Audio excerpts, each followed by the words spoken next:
கர்த்தராகிய இயேசு கிறிஸ்து நாமத்தில் உங்கள் அனைவருக்கும் வாழ்த்துக்கள். இந்த நாளுக்குண்டான ஒரு அற்புதமான ஒரு வார்த்தை, உயிருள்ள வார்த்தை. நீதிமொழிகள் 23:18. நிச்சயமாகவே முடிவு உண்டு, உன் நம்பிக்கை வீண் போக. நிச்சயமாகவே முடிவு உண்டு. நிச்சயமாகவே உங்கள் கடன் பிரச்சனை அடைய போது நம்பிக்கை வீண் போகாது. நிச்சயமாகவே உங்கள் பிள்ளைய வாழ்க்கையில் அற்புதம் நடக்க போது நம்பிக்கை வீண் போகாது. நிச்சயமாகவே உங்கள் பிள்ளைகளுக்கு நல்ல வேலை கிடைக்கும், நம்பிக்கை வீண் போகாது. நிச்சயமாகவே நீங்கள் பரிபூர்ண சுகத்தை பெறுவீங்க, உங்கள் நம்பிக்கை வீண் போகாது. நிச்சயமாகவே உங்கள் தேவைகள் சந்திக்கப்பட போது உங்கள் நம்பிக்கை வீண் போகாது. அல்லேலூயா.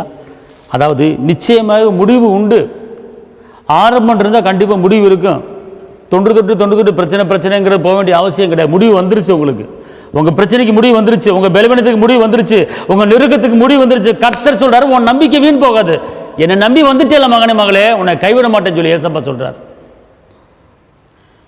ஆபத்து காலத்தை நோக்கி கூப்பிடுன்னு சொன்னேன், என்னை நோக்கி கூப்பிட்டு கொண்டு இருக்கிறீங்கள, கவலைப்படாத, உன் பிரச்சனையை தீர்க்கிறேன்னு சொல்கிறாரு ஆவியானவர்.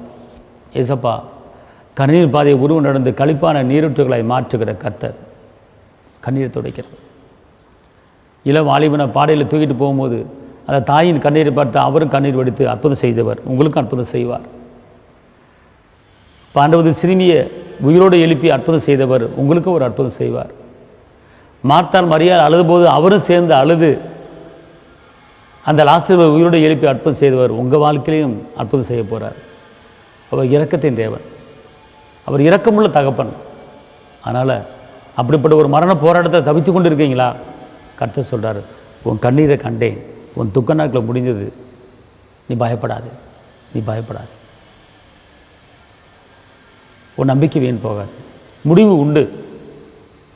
காலம்பரம் இப்படியே போயிட்டே இருக்கிறேன்னு சொல்லாதீங்க. முடிவு வந்துருச்சு. உங்கள் பிரச்சனைக்கு முடிவு வந்துருச்சு. உங்கள் கடன் பிரச்சனைக்கு முடிவு வந்துருச்சு. கர்த்தர் பெரிய காரியத்தை செய்ய போகிறார். வெட்கப்பட்ட இடத்துல உங்களை தலைநிமிர பண்ணுவார். நான் உங்களுக்கு ஆட்சேபிக்கிறேன். தாப்பனை இயேசுவே நன்றியோடு துதிக்கிறேன், ஸ்தோத்திரிக்கிறேன். உன்னதரை துதிக்கிறேன், உயர்ந்தவரை துதிக்கிறேன், அற்புதரை துதிக்கிறேன், அதிசயரை துதிக்கிறேன். அப்பா, உன் நம்பிக்கை வீண் போன்னு சொல்லியிருக்கீங்க. எந்த காரியத்தை கொடுத்து உங்களுடைய பிள்ளைகள் நம்பியிருக்காங்களோ அந்த காரியத்தை நீங்கள் அற்புதம் செய்யுங்க. காத்துக்கொள்ளுங்க, பலப்படுத்துங்க. இயேசுவின் நாமத்தில் பிதாவே, ஆமென். கர்த்தர் உங்களை ஆசீர்வதிப்பார். அல்லேலூயா.